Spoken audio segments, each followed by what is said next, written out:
안녕하세요. 정보가 세상을 바꾼다의 인포뱅크입니다. 이번에 전해드릴 내용은 인플레이션 장기화 예측에 고민 깊어진 세계 경제에 대해서 한번 알아보도록 하겠습니다. 여러분의 구독, 좋아요, 그리고 필요하시면 알람 설정까지 부탁드리겠습니다. 세계 경제 전문가들이 인플레이션이 장기화될 수 있다라고 말하고 있습니다. 변동성이 큰 식료품, 그리고 에너지, 이것을 제외한 근원 인플레이션이 고금리에도 불구하고 단기간 내에 내려올 기미가 없기 때문이라는 것이죠. 물론 에너지와 곡물은 현재 러시아의 우크라이나 침공으로 고공행진을 하고 있습니다. 그리고 지금 중국이 경제가 오르락내리락 하고 있기 때문에 이 영향도 지금 받고 있는 상황이죠. 특히 에너지와 같은 경우는 다른 물품들의 가격을 올리는 근본적인 원인이 되고 있습니다. 왜냐하면 이 에너지, 특히 석유, 석탄, 천연가스, 이것을 통해 전력이 만들어지고 이 전력을 사용해서 제품이 생산되고 있기 때문이죠. 지금 러시아의 우크라이나 침공, 이것은 결국 세계화를 부르짖던 시대에서 신냉전의 시대로 탈바꿈시키고 있습니다. 이를 통해 많은 세계화가 이제 무너져가고 있고 프렌드 쇼링, 리쇼링, 디커플링 이러한 이야기들이 계속 나오고 있는 상황이죠. 그래서 이러한 프렌드 쇼링, 리쇼링, 디커플링이 전 세계적으로 활성화가 되면서 전체적인 공산물의 가격을 올리고 있습니다. 자, 그래서 이번에 알아볼 내용은 인플레 장기화 예측에 고민 깊어진 세계 경제입니다. 국제통화기금인 IMF는 지난 4월 올해 세계 물가 상승률을 7%로 예상했습니다. 선진국은 4.7%, 신흥국은 8.6% 상승을 예상한 것이죠. 지금 미국과 같은 경우는 지금 이 물가 상승률을 2%대 아니면 3%대로 묶으려고 하고 있지만 이 또한 실패하는 것처럼 보입니다. 이 때문에 많은 고민이 있다라는 거죠. 금리를 올리고 싶어도 여러 가지 지금 미국 내 은행들이 몰락하는 상황, 이러한 여러 가지 상황을 보면서 금리를 올리기도 내리기도 못하는 상황에 빠졌다라는 그런 얘기가 나오고 있습니다. 미 연준은 각국의 중앙은행들이 인플레이션 통제를 위해 앞다퉈 금리를 올리고 있지만 기대만큼 물가가 낮아지지 않고 있어서 고심이 심해지고 있습니다. 그리고 계속적으로 금리를 올리면 올릴수록 서민들의 삶이 굉장히 불안해지고 돈을 빌리는 기업들도 더 불안해지기 때문에 더 이상 올리기도 상당히 힘들다라는 말도 나오고 있죠. 영국의 파이낸셜 타임즈도 15일 블룸버그 조사 결과를 인용해 경제 전문가들이 2025년 이전에는 미국 등의 인플레이션이 크게 내려가지 않을 것으로 예상한다라고 보도 있습니다. 2025년까지입니다. 2025년까지 이 인플레이션의 영향이 벗어날 수 없다. 그래서 2025년까지 이 전 세계 경제는 굉장히 어려울 것이다 라고 예상을 하는 것입니다.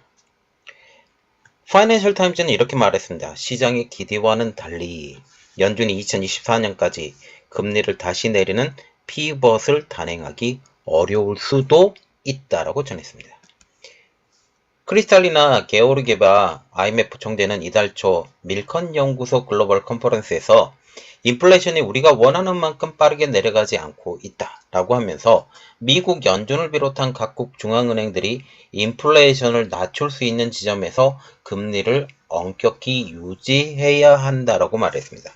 더 이상 금리를 올릴 수 있는 여력이 이제 많이 떨어졌으니 올리는 것은 이제 자제하고 이것을 그냥 유지하면서 최적의 상태로 그 인플레이션을 다스릴 수 있는 금리를 유지해 달라고 말을 한 것입니다.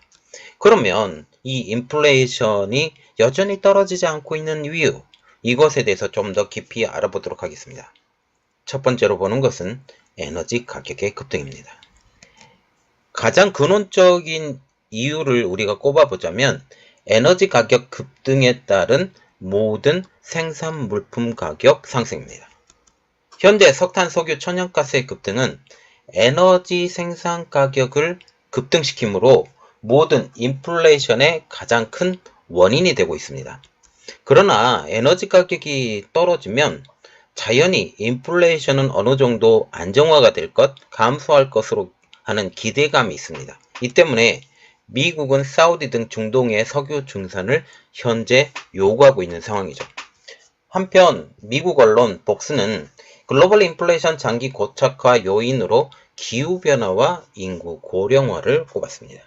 자, 단지 하나의 문제만 있는 것이 아니에요. 지금 에너지 가격이 떨어질 시기가 이제 곧 됐어요. 러시아 문제는 곧 끝나니까 이렇게 되는데, 그런데도 불구하고 이 인플레이션의 고착화가 계속된다라는 그런 의미가 여러 가지가 더 있는데, 그 내용을 한번 알아보자는 것입니다. 자, 그래서 두 번째, 기후변화입니다. 지구의 온난화로 세계 주요 국가들이 온실가스 배출을 줄이려고, 그리고 그린 에너지, 그린 경제로 전환하고 있는데, 이는 필연적으로 더 많은 경제적 비용이 지불돼야 된다는 것이죠. 이것이 물가로 경제적 비용이 지불이 됐기 때문에 이것을 물가로 전환을 시켜야 되고, 이것은 결국 가격의 상승, 결국 인플레이션의 장기화의 원인으로 작용하고 있다는 것입니다. 특히 값싼 플라스틱 대체 용품이 필요한 상황이고, 지구온난화를 막는 방식으로 시멘트, 철강 등 산업재를 생산하면서 비용이 더욱더 증가하고 있다는 점이죠. 이 때문에 세계 각국은 현재 그린 경제로 가기 위해 수조 달러를 투입하고 있습니다. 지금 여러 가지 이야기가 있어요. 이 그린 경제로 간다 해도 지구온난화는 막지 못한다. 그리고 그린 경제를 가야 지구온난화를 막는다. 후자 쪽이 점점 더 강하고 있고, 이렇기 때문에 지금 그린 경제를 위해서라도 지구의 온도를 낮추기 위해서라도 무조건 그린 경제로 가야 된다고 얘기를 하고 있는데, 그린 경제로 가려고 하면 여러 가지 투자 비용이 많이 있다라는 거죠. 특히 자연 발생적인 에너지인 지금 태양열이나 풍력, 이 수력 이런 쪽으로 많이 투입을 한다라는 그런 부가적인 비용이 필요하다는 사실이죠.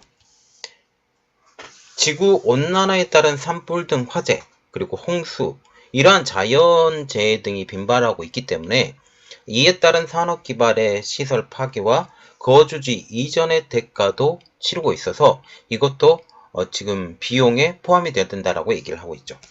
그리고 세 번째로 보는 것은 인구 노령화. 지금 인구 노령화 같은 경우는 노동인구 감소와 맞물려 있습니다.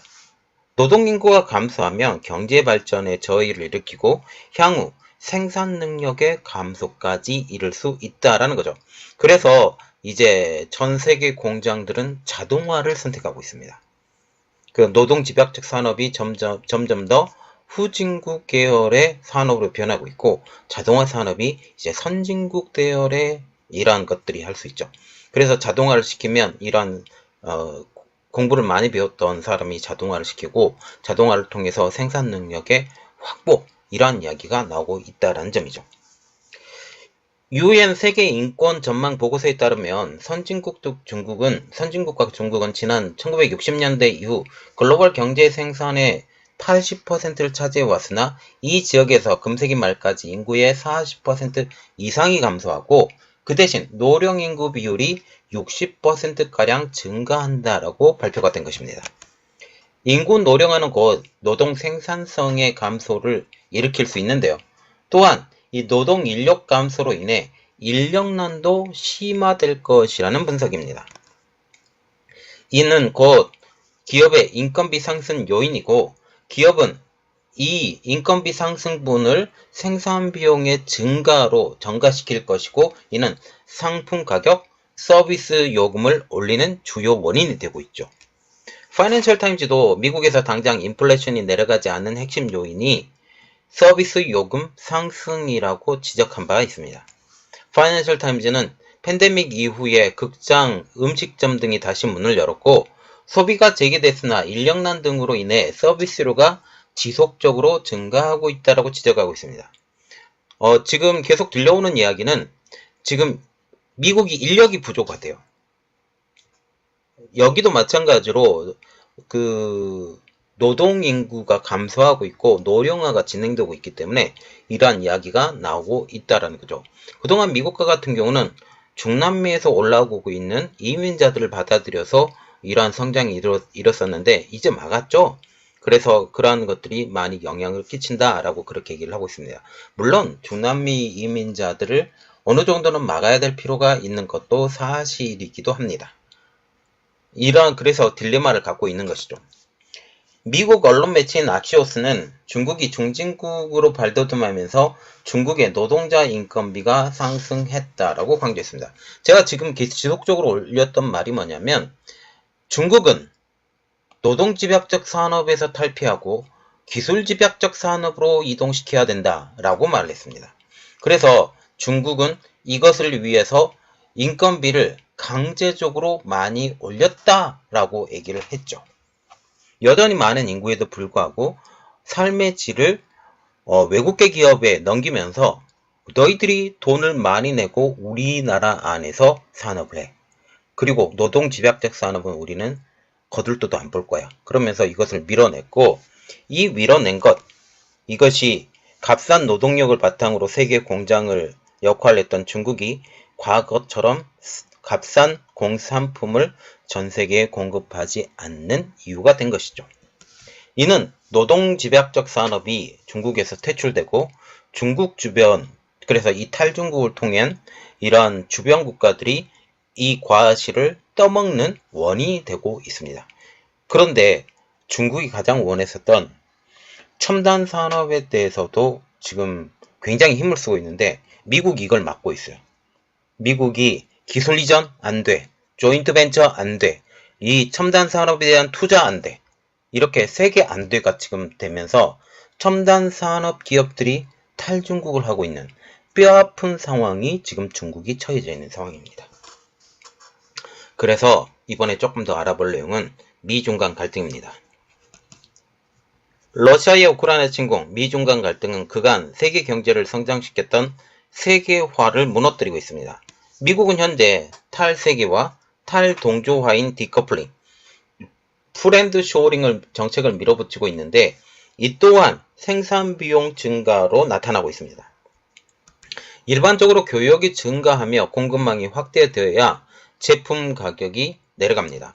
그리고 이것은 지금 물량의 법칙, 그래서 규모의 경제, 이 이야기를 하고 있죠. 한 곳에서 대량 생산을 하게 되면 가격은 당연히 떨어질 것이고 이 노동의 가격이 낮아지는 곳에서 이런 대량 생산을 하게 되면 저렴한 비용으로 온타임에 할 수 있다라는 그런 이야기가 나오고 있습니다. 그러나 이런 프렌드 쇼링, 이 온타임이라는 것이 이제 망가져 있고 무조건 재고를 쌓아야 되고 이런 재고 비용까지 기업들이 다 유지시켜야 된다라는 그런 이야기도 나오고 있죠. 지금 신냉전 시대에 들어왔습니다. 우크라이나 침공 이후 러시아의 우크라이나 침공 이후 신냉전이 일어났다라고 세계 전문가들은 이야기를 하고 있어요. 이 신냉전 시대에 들어가면서 정반대의 현상인 탈동조화, 디커플링, 프렌드 쇼링, 리쇼링, 이 이야기가 나오고 있는 것이죠. 메리 델리 미국 샌프란시스코 연방준비은행 총재도 세계화가 디플레이션의 핵심 동력이었으나 글로벌 경쟁체제의 약화로 물가가 오르고 있다라고 말했습니다. 그래서 글로벌 인플레이션은 장기화가 예정되어 있다라는 그런 이야기인데요.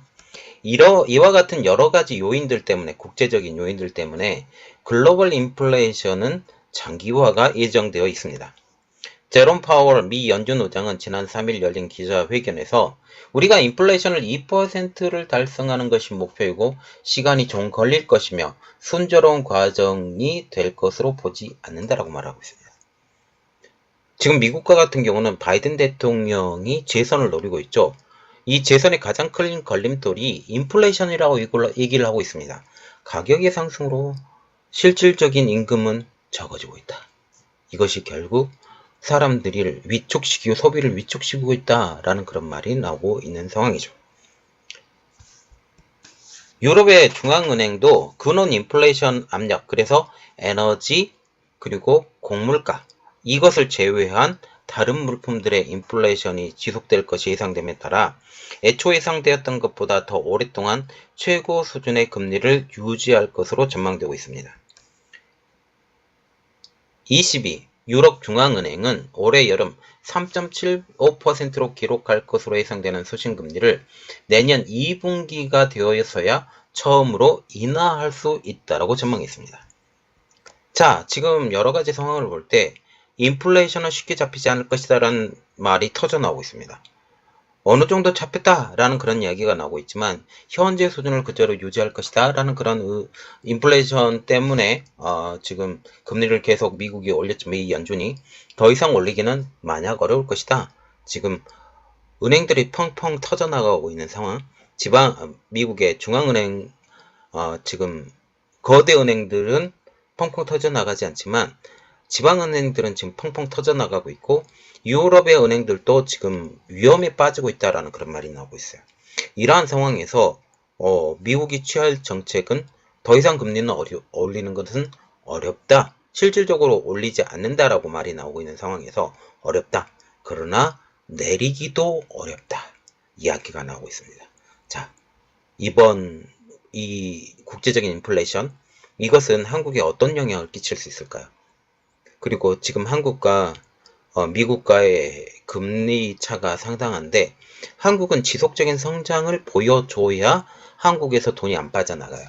그래서 지금 미국과 같은 경우는 한국을 세계적인 지렛대로 중국을 견제하는 지렛대로 지금 사용을 하려고 하고 있고 이를 통해서 워싱턴 선언이나 아니면 우크라이나의 그러한 포탄 지원 여러 가지를 수행하기 위해서 한국을 G8에 포함시킨다라는 말이 나오고 있습니다.